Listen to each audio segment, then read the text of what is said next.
Space launch trajectory countdown net. Pad is clear. 10, 9, 8. Launch auto sequence 7, has started. 6, 5, 4, 3, 2, 1. Go for launch.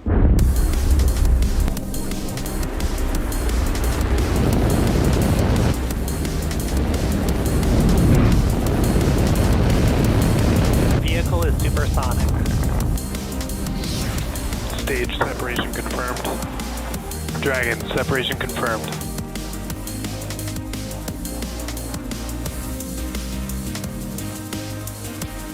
Stage 1 is transonic. Landing legs have deployed. And Falcon 9 has landed.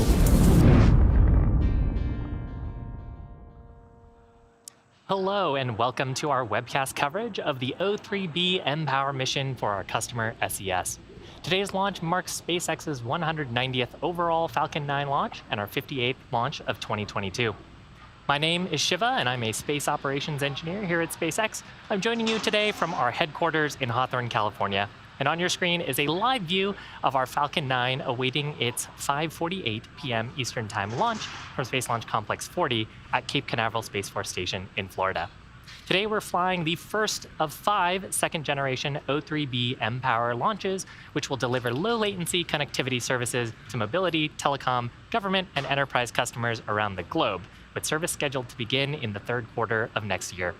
The O3b mPOWER satellites were designed in collaboration with SES and Boeing and will operate from the medium Earth orbit, or MEO, and that's about 8,000 kilometers away from the Earth's surface. The second-generation satellites will be joining SES's O3b mPOWER initial constellation of 11 high-throughput and low-latency satellites, as well as their extensive ground infrastructure. Let's learn a little bit more about SES and their mission.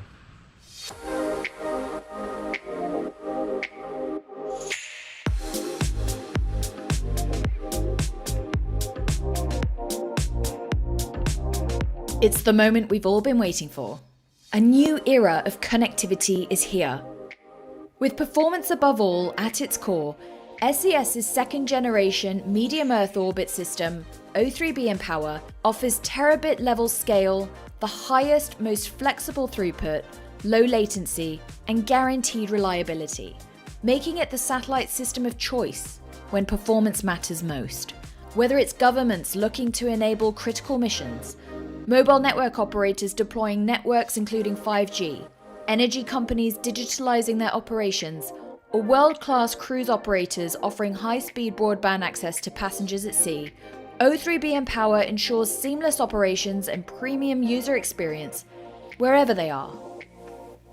So we started this journey back in 2017 as we were trying to figure out how we could bring all of the really good stuff, all the lessons learned from the original O3b constellation, but scale it ridiculously. And so here we sit on the threshold of launching this brand new constellation. There are 3 things that really differentiate O3b mPOWER by virtue of where we're flying the satellites from in medium Earth orbit. And the differentiators are it's carrier-grade capability, it's wherever our customers need it, and we're completely flexible in the way that we could deliver that bandwidth.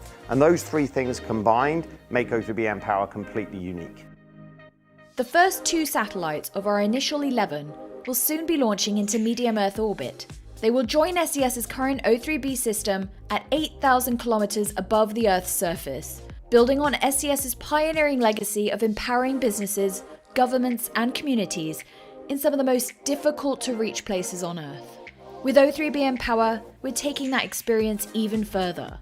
O3b mPOWER is scaled ridiculously from the original O3b constellation, and that means that in all our verticals, in cruise, in government, in fixed data, we're able to serve not just 10 beams per satellite, but 5,000 beams per satellite. So the number of applications that we can support on O3b mPOWER has just grown hugely, and all with the ambition of making sure that we're supporting all of our customers' networks and all of their needs.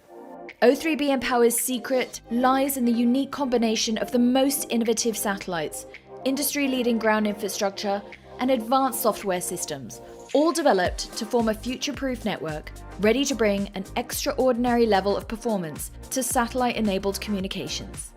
Our journey with O3b mPOWER with SES began when we were presented with a very complex problem that we knew a traditional design approach, a traditional satellite architecture simply wouldn't solve. We needed to design a network in the sky. It's been a tremendous journey of invention. We're here in historic Cape Canaveral, and we're just a short time away now from the first launch of O3b mPOWER. And actually, this is going to be the first of 5 launches that are going to happen over the next year or so, and I could not be more excited. And I hope in joining this broadcast, you're going to get to witness an incredible launch, but you're also going to get to share in the O3b mPOWER journey.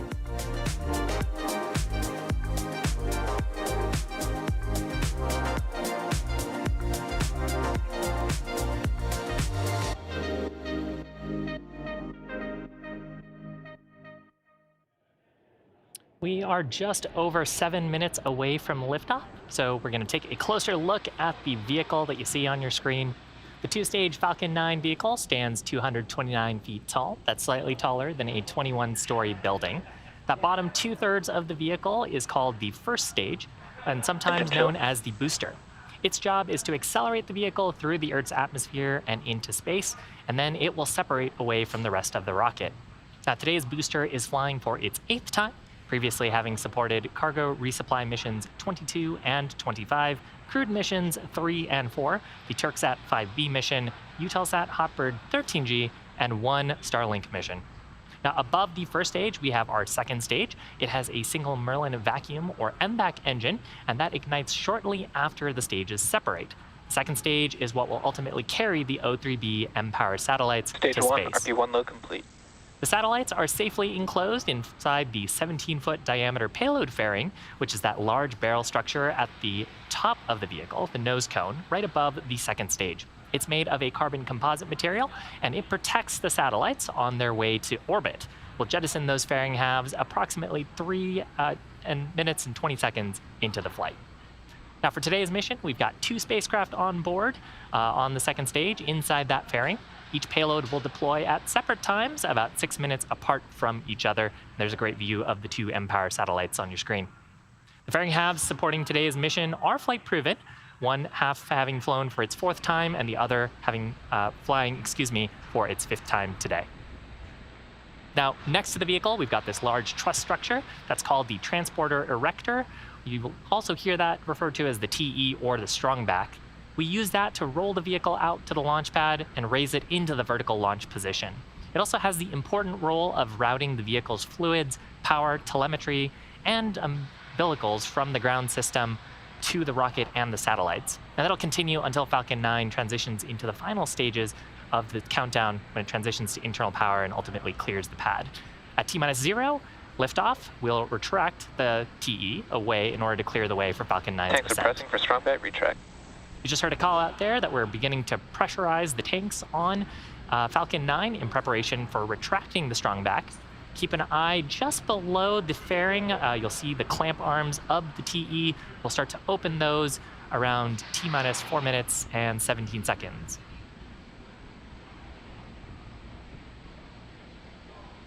Beautiful day for an almost night launch.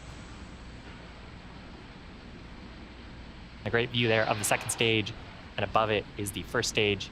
We should shortly see the strongback arms retracting. There you can see them opening. As we get closer to T-0, we'll actually see the strongback fully recline away. In preparation for that, in just after T-4 minutes, we'll see the strongback begin a short recline away from the vehicle.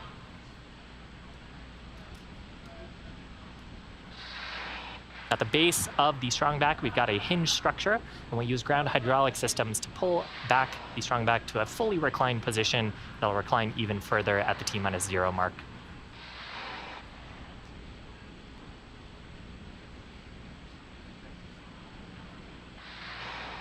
Next major milestone coming up at about the T-3 minute mark. That'll be liquid oxygen loading complete on the first stage. At this point, we have fully loaded fuel on both the first and second stages, and we're topping up liquid oxygen on both stages.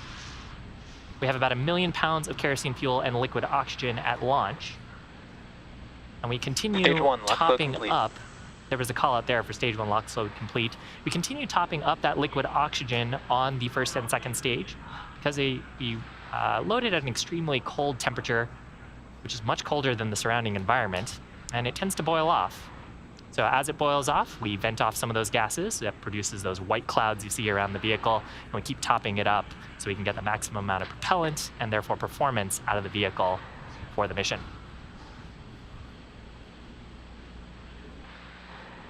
So next major milestone, liquid oxygen loading complete on the second stage. You can actually see how cold the tank skin is on the second stage with those white clouds forming around it. Again, that white cloud's actually the moist Florida air condensing around and forming water vapor clouds around the stage.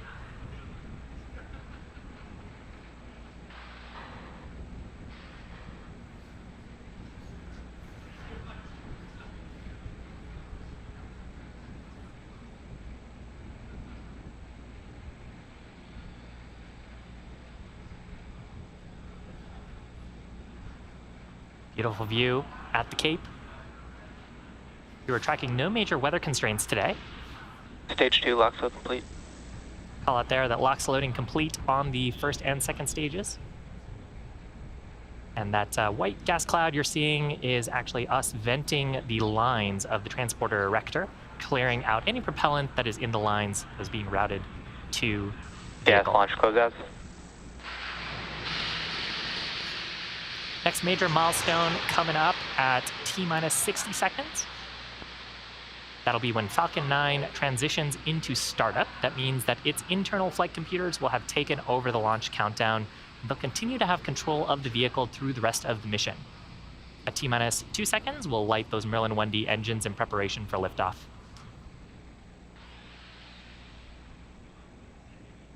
Falcon 9 is in startup. So with that, the O3b mPOWER satellites continue to look healthy. Range and the vehicles are go for today's launch. Weather's looking great. Last major milestone here is the launch director's final go for launch. LD, go for launch. And with that, we're ready to launch in just about 40 seconds. So with that, let's watch as Falcon 9 takes the O3b mPOWER satellites to orbit. T-minus 30 seconds.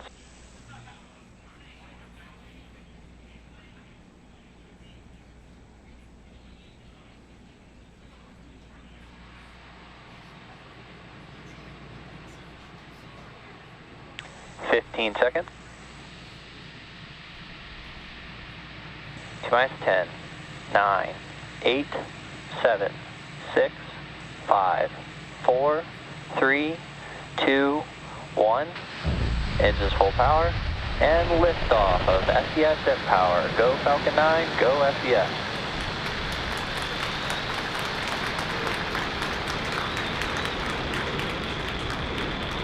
Vehicle's pitching downrange. M1D chamber pressure nominal.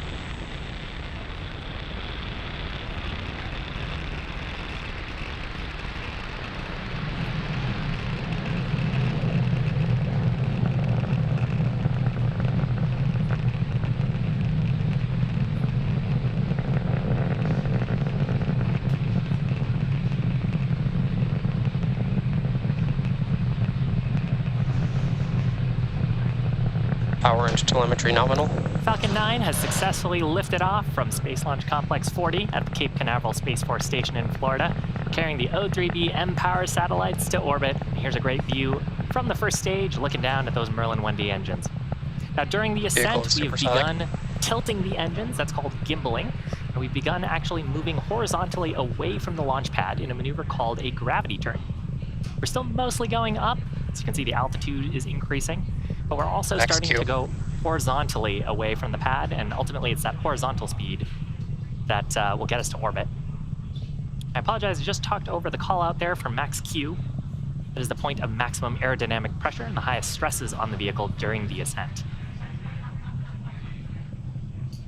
Now, the rocket needs to go about 17,500 miles per hour horizontally in order to avoid getting pulled back to Earth. So we'll be continuing to accelerate the vehicle in preparation for several events we've got coming up in about a minute. The first of those will be main engine cutoff, followed by stage separation, and then second engine start number 1. Now, main engine cutoff is where we shut down all 9 of these Merlin 1D engines in preparation for separation of the 2 stages, and then followed shortly after by second engine start number 1. We heard a call out there for MVAC chill-in. That means we've begun to chill in the turbopumps on the second stage in preparation for full flow of the Merlin vacuum engine and ignition at about the T+244 mark. So again, coming up, main engine cutoff, followed by stage separation, and then SES-1.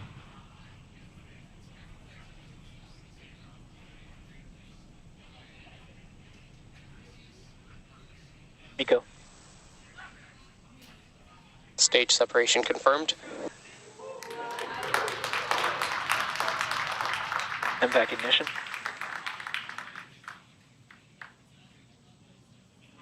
Great views. Left-hand side of your screen is looking up through the inner stage where the Merlin vacuum is sitting.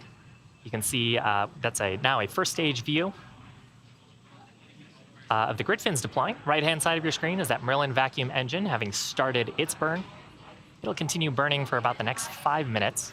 Next major milestone will be deployment of the fairing halves.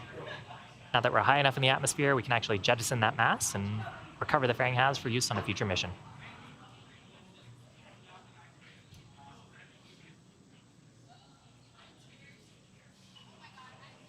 Bearing separation confirmed. Great shot. On the right-hand side of your screen is the top of the payload adapter. And on the, sometimes we can catch the fairing halves jettisoning away in this view on the Merlin vacuum. Now again, we'll be attempting to retrieve these fairing halves once they fall back to planet Earth on a recovery vessel named Bob.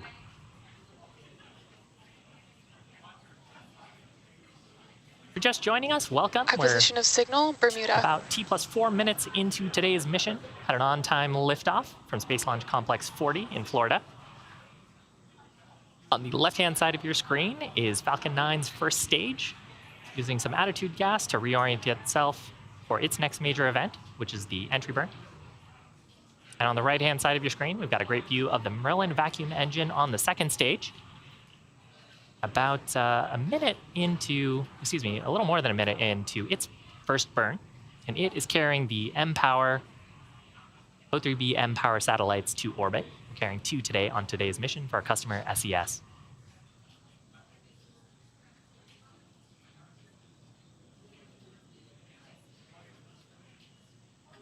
Next major event is going to happen on the first stage, which is on the left-hand side of your screen. That'll be the entry burn. During the entry burn, we relight 3 of the Merlin 1D engines on the first stage. The center engine, followed shortly after by 2 of the radial engines. And we do that to slow down the vehicle. And that helps us reduce the re-entry forces and heating, and ultimately allows us to recover and reuse that first stage. So right now, the first stage is periodically doing some bursts of its attitude control gas. We're trying to get the engines pointed back towards the Earth, so we can slow ourselves down once we get to the entry burn time, that in about a minute from now. Now this view is of our Merlin vacuum engine. We've got cameras on either side of the engine. You can see the glow of the nozzle from those hot exhaust gases, transferring heat into the engine, and that heat is radiating away to the cool background of space. Now, during re-entry on the first stage, we actually put that nice layer of soot on the first stage. That soot actually comes from flying through the rocket's exhaust gases. You can see that we're still going extremely fast, about 8,000 kilometers per hour on the first stage. That'll slow down as we do the entry burn, but the rocket's plume, which is carbon-based, ends up coming back onto the surface of the rocket and leaves that nice layer of soot that you see on our flight-proven boosters. Entry burn scheduled to start here in about 10 seconds. Keep an eye out for that on the left-hand side of your screen. Stage 1 FTS is safe.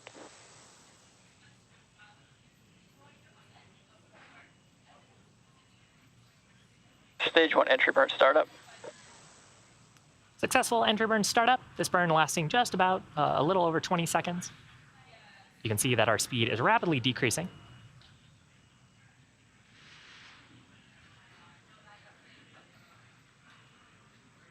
Stage 1 entry burn shutdown. And shutdown of those 3 Merlin 1D engines.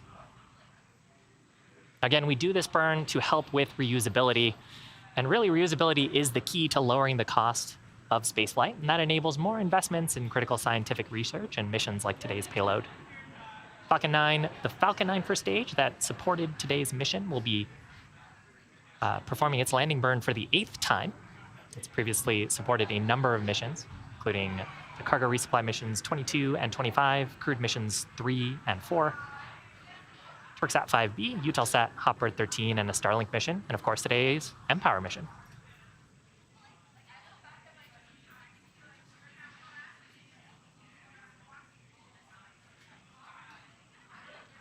Next major event is actually shutdown of the Merlin vacuum engine Stage 2 that we FTS see is safe. on our screen.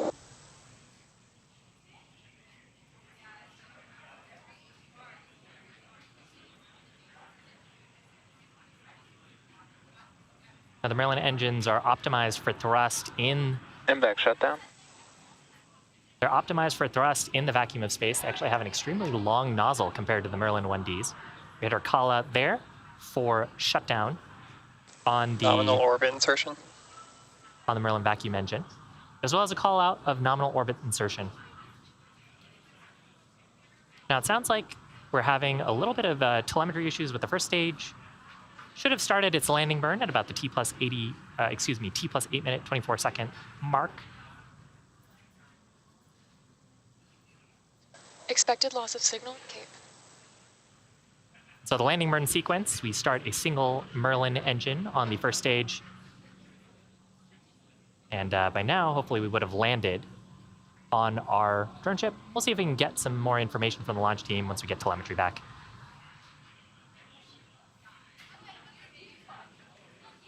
So at this point, the mission is not over yet. We've just completed the first of 3 burns on this Merlin vacuum engine on the second stage. We're in our first parking orbit. Our next burn coming up on the second stage will be coming up after this coast phase. We'll ignite for a second time for a short burn, and then a third burn after that, a little bit longer after. So we'll see you back here in about the T plus 27 minute mark for second engine start number 2. See you back in about 17 minutes. In the meantime, enjoy the space tunes.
Expected loss of signal, Bermuda.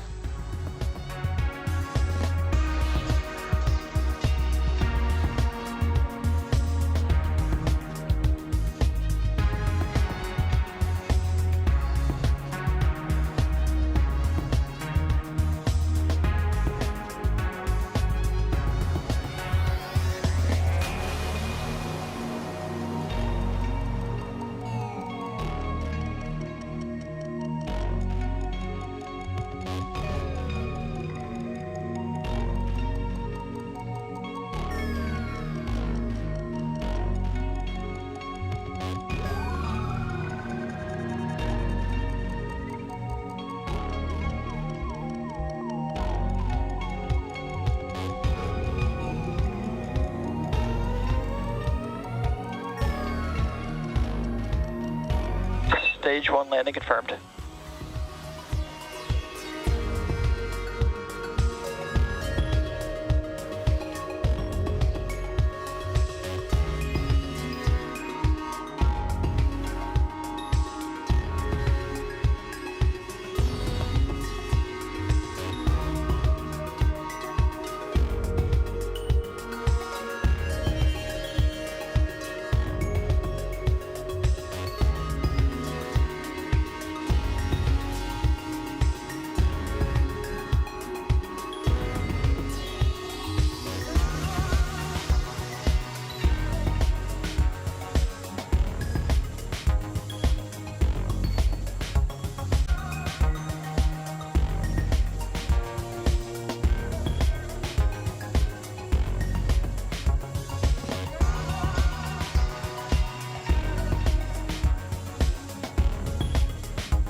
Acquisition of signal, Gabon.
Welcome back to our webcast coverage of the Falcon 9 mission carrying the O3b mPOWER satellites for our customer, SES. Now, Falcon 9 launched at 5:48 p.m. Eastern Time from Space Launch Complex 40 at Cape Canaveral Space Force Station in Florida. We had a successful liftoff, main engine cutoff, followed by stage separation and a first burn on our Merlin vacuum engine. Now, before the coast phase, we were having some issues with telemetry. We weren't able to get live views of the first stage landing, but we did get confirmation over the coast period that we had a successful first stage landing. That marks our 157th recovery of an orbital class booster and the 8th landing for this particular first stage. Now, we're coming up on the second relight and shutdown of our Merlin vacuum engine, or SES-2. Over the coast phase, we also heard that our telemetry and real-time telemetry may not be available for this burn, so we're going to keep an eye out and see if we can get any data during the burn. That burn expected to start in about 5 seconds.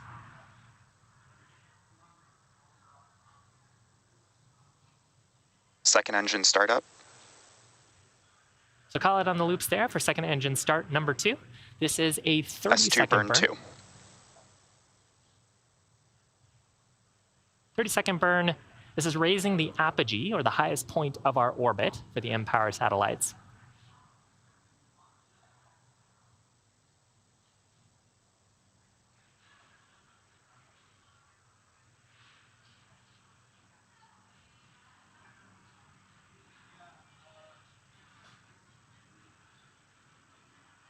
And second engine cutoff number 2 should be coming up shortly.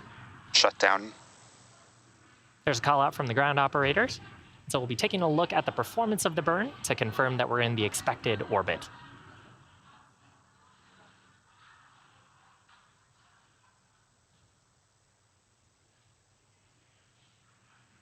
Now this is the second of 3 expected burns.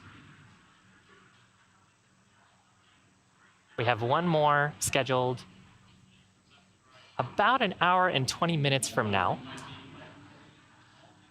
And conversation on the loops right now sounds like we're going to do a quick data review, make sure we're in the target orbit. So we'll come back with an update once we have that information. As I mentioned, the third and final burn of our second stage should occur in about 80 minutes, around the T+1 hour, 49-minute mark. And so we'll have an update for you then on the performance of the second burn. In the meantime, we're going to leave you with some more views from space. We do have additional ground stations, as well as some space jams, so we'll see you back then.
Loss of signal, Capone.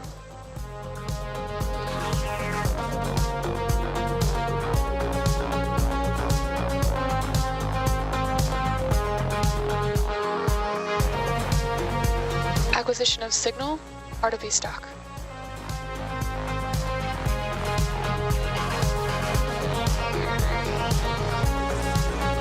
Nominal SECO to orbit insertion.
Acquisition of signal, Maldives.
Expected loss of signal, HBK.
Western Australia.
Acquisition of signal, Tasmania.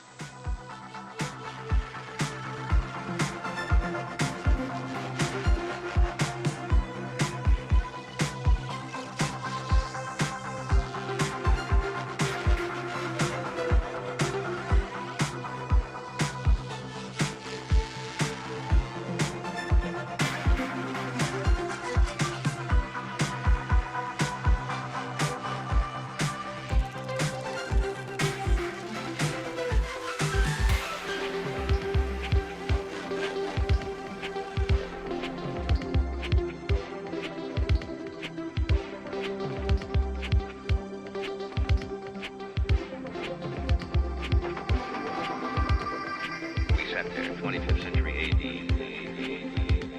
We sat there and looked at the rockets from Mars, and you just boggled the mind and mind and mind and mind. And the technology caught up, didn't it?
Acquisition of signal, Guam.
Expected loss of signal, Maldives.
acquisition of signal, hula.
welcome back to our webcast coverage for the O3b mPOWER mission.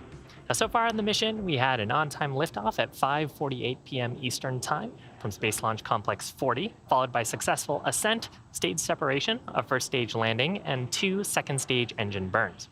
If you've been following along, we did hear during the previous coast period confirmation of a good orbital insertion after SES-2 on the nets. We're now coming up on the third and final second stage burn for today's mission. That will happen at about T+1 hour, 49 minutes, and 52 seconds. This burn will be a relatively quick burn, another 30 seconds, and you'll hear that call out as SES-1 or SES-3, second engine start number 3.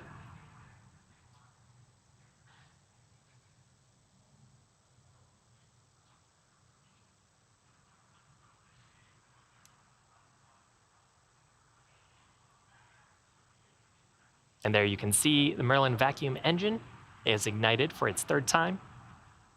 Again, a short burn, just under 30 seconds.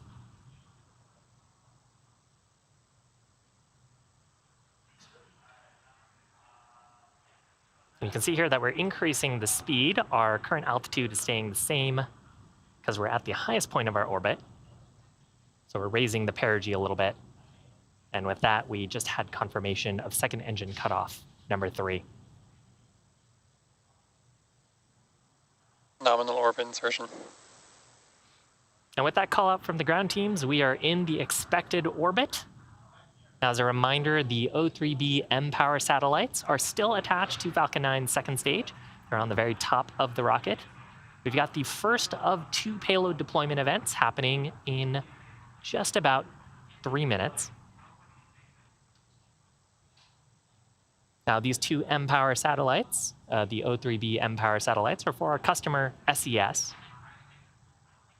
The O3b mPOWER communication system comprises an initial constellation of 11 high throughput and low latency satellites, as well as SES's extensive ground infrastructure.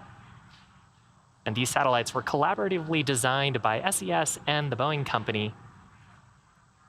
These satellites are the second generation of the medium Earth orbit, or MEO system, that has been delivering high-performance communications to a multitude of services since 2014, to a variety of different customers operating in 50 countries today. These connectivity services range from 50 megabits per second to multiple gigabits per second and support mobile network operators, cruise ships, energy companies, as well as governments and institutions around the globe. Now, I mentioned medium Earth orbit earlier. There's a number of different sort of large payload, orbit groups that satellites go to. These satellites are headed about 8,000 kilometers away from the Earth's surface.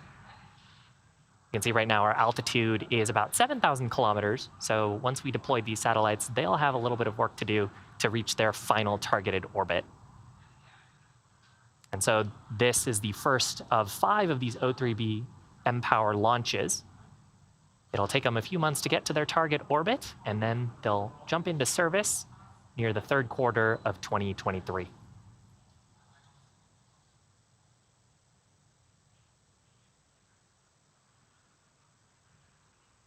The satellites were built by Boeing, and the O3b mPOWER system comprises more than 30 technology partners, ranging across their ground system partners to their software development to the various hardware on the vehicle.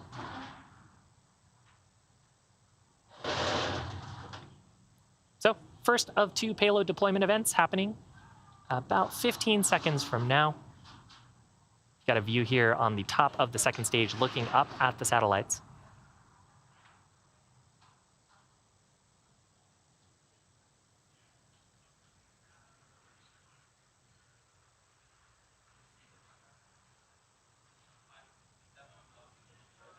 First mPOWER spacecraft, separation confirmed.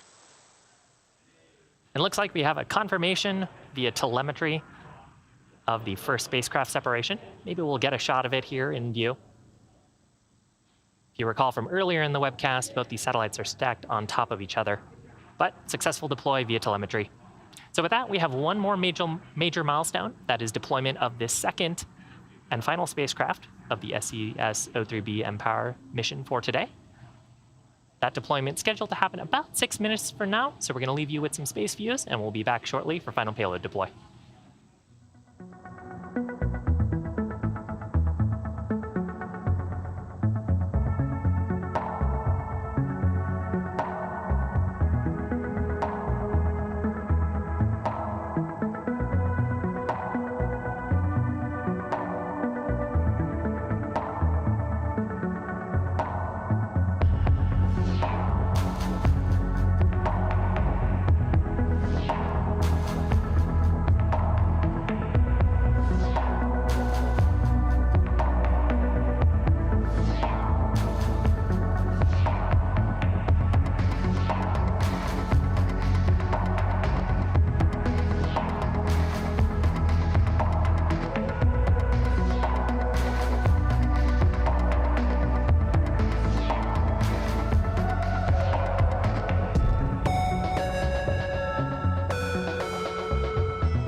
Expected loss of signal, Western Australia.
Welcome. We are nearing the end of our mission today for our customer, SES. Now, about 6 minutes ago, we deployed the first O3b mPOWER satellite and are awaiting deployment of the second and final payload. As a reminder, the O3b mPOWER system is capable of delivering connectivity services ranging from 50 megabits per second to multiple gigabits per second to multiple mobile network operators, cruise ships, energy companies, and governments and institutions around the world. The O3b system has been delivering high-performance communications to customers since 2014 across 50 different countries. Now, coming up on payload deploy, we're looking right now at a live view of the second stage up at the second mPOWER spacecraft, and coming up shortly on payload deploy.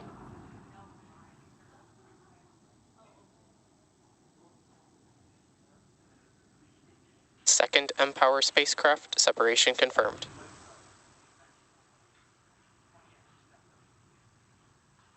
And there was confirmation via telemetry of the second spacecraft separation. And it looks like what we have on screen is actually the payload adapter fitting, so we may not get a view of the spacecraft separating. So with that, we're going to end our coverage of the O3b mPOWER mission. From all of us here at SpaceX, we want to give a big shout out to our customer, SES, for entrusting us with today's mission. We also want to give a shout out to the Range and the Federal Aviation Administration for supporting us. This launch concludes our 196th overall mission to date and our 58th launch this year. Thank you, all our viewers, for tuning in and for your continued support. We hope you have a wonderful weekend, and we'll see you for the next launch.